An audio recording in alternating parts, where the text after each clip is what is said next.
What's up guys, BARRYGAMING here, back with some more Project Diablo 2, and today we're going to be talking about the brand new Uber that was discovered this season, Lucion. At least I think that's how it's pronounced. Now, this video here is going to be of the first Paladin Tier 2 version kill of this, so there were previous ones before this. Jibril, I believe, is his name, and I'm going to put a link to the entire video down in the description from PXNED. I don't know how to actually say the name. Almost sounds like it's Pwn, but with the X in there. So I'm going to put the whole video down there because we're going to be watching this video and describing the battle. Since I really don't have a character that can do it this time, I asked permission. They said it was cool using it, and I wanted to share what this battle consists of because it's pretty chaotic, even compared to things like Rathma and Declone. Now this one has a special reward at the end, which we'll break down towards the end of this video. Let's jump right into it. Let's talk about this battle that has pretty much 4 phases, but most of the phases are near identical. Hopefully you guys enjoy this one. Hit that subscribe button. Let's jump right into it.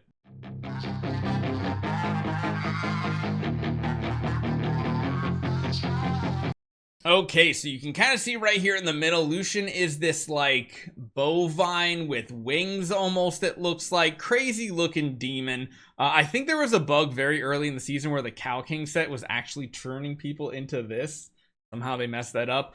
But yeah, this battle pretty much has a few different stages. From about 100% down to 75%, this is a very quick bursty battle where even your mercenary can survive. The only thing he does is these little like spike teeth type trails that go out. They don't seem to do anything crazy.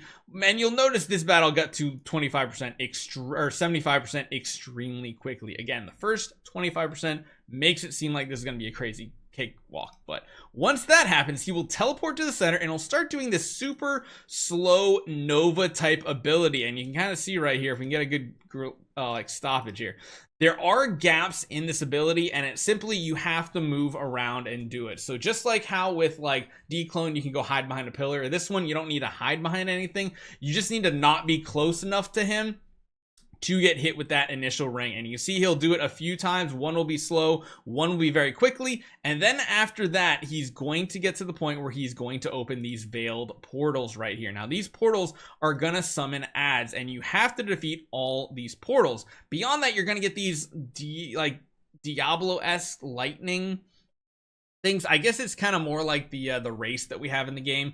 They're gonna encircle the different locations, and they do pulse outward. You see how they're like kind of doing explosions too. All the meanwhile, these shivering childs will be popping up, and beyond that, the boss will be teleporting around. He's going to again continue to do that lightning ability. It seems like the lightning field hits the same place twice, and as you guys can see, you have to defeat all these portals, otherwise I imagine you're going to get overwhelmed. I don't know if you can cheese this and just go straight for boss damage. The boss is teleporting around, following you around, staying right on top of you.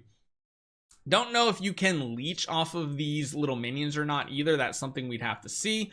It does look like he's got a Phoenix shield on maybe, because seems like redemption's going off. And yeah, you can see right here, the gap stays the same. So as long as you get to the gap in the lightning within the first one, you're fine. And again, you're just gonna have to continue going through, fighting through all of these different portals.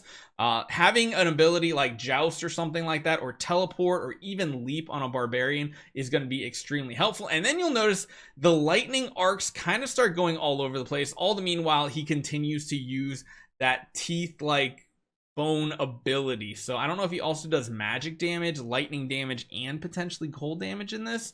But you can see right here, looks like might be just out of that range there. But during this part of the phase, you're not going to have to be dealing with portals. And then once the portals pop up again, you're going to start getting these new shivering childs, and these fire, I believe those are the cold bolts that like Declone summons to.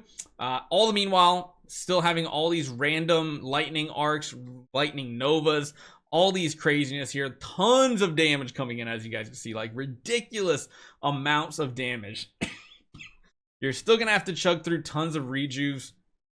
I personally hate the meta that in this game, like, yeah, the way you survive is You build tanky, you have some damage, and then you chug as many rejuves as possible, including putting them in your cube and then throwing your cube away halfway through the battle. But this is pretty much the same thing up until about 50%. And then once 50% happens, it gets pretty chaotic, continuing to summon those portals while also having those crazy random lightning circles. So instead of circulating the portals, they're now instead just randomly going everywhere. And you can see, I feel like the paladin has almost died like 4 or 5 times here, going down to less than 5% HP. So this is just absolutely nuts how this is working. But yeah, getting as much uptime on the boss is really important. And you see right there, if you're right on top of the boss, that's where you're going to get hit with those lightning novas when he does teleport to the center. Now this is mainly going to be the same thing over and over and over again. As you guys can see, not much changes. You need to get these veiled portals down as fast as possible, and then this continues until about 25%. Once you get a little further down on the HP bar, as you guys will see here, you'll start getting, I think, a third type of enemy coming out. I don't know if they do a specific type of elemental damage or anything, but you can see you can very quickly get overrun by enemies if you're not taking these portals out fast enough. So fast forward a little bit more, coming up to the 25% mark here. There he goes. He teleports away again, and you can see the new enemies. These guys are annoying because I think they also summon those little minions too. So this is like purely the worst of the worst Act 4 enemies to go up against. They just throw them all at you. Anguish something, it says. Yeah, and this is going to continue for the rest of the fight. It just keeps ramping up.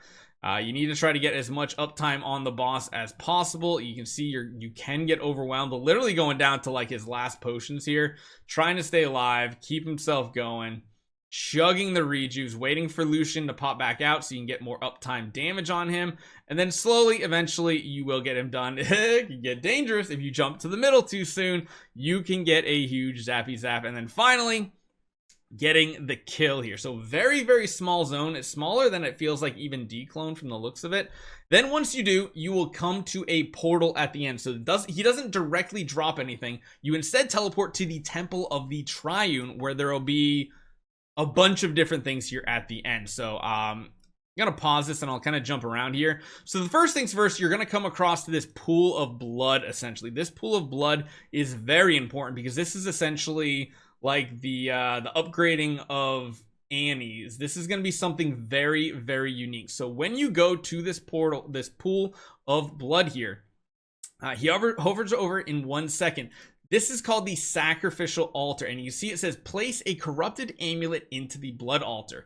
This is why, if you guys have noticed on the Discord, if you've seen people posting trophy items that have 2 corruptions on it, like +1 skills, and you also have cannot be frozen, this is how they're doing it. And it seems like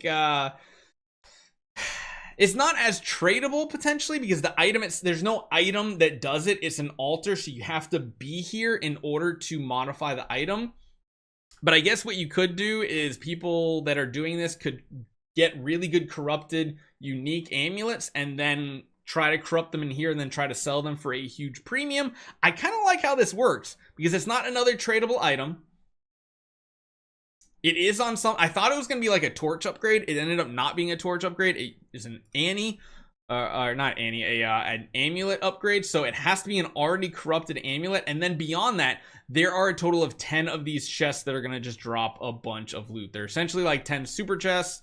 They can drop anything between, you know, blues, jewelry, runes. You can see here, as he goes through this, he gets a couple good items, you know, nothing super crazy. I think the best drop is probably like an ist from one of these chests, or no, that's only an ith. I thought it was an ist, whoops. Whirlstone shard, stuff like that. But that is the battle here. And that is what happens when you go and fight the new Lucian boss. So really, really cool. Again, big shout out to Jibril, world first Lucian tier 2 kill, which is the harder version of this. Hopefully you guys enjoy this one. It's cool to see this new stuff in the game come out every season, even though it's something I'm probably never gonna do. Cool to see people get it done. Maybe we'll have to buy a double corrupted amulet this season. We'll have to see. Hopefully you guys enjoy this one. Again, hit that subscribe button. I'll see you guys next time.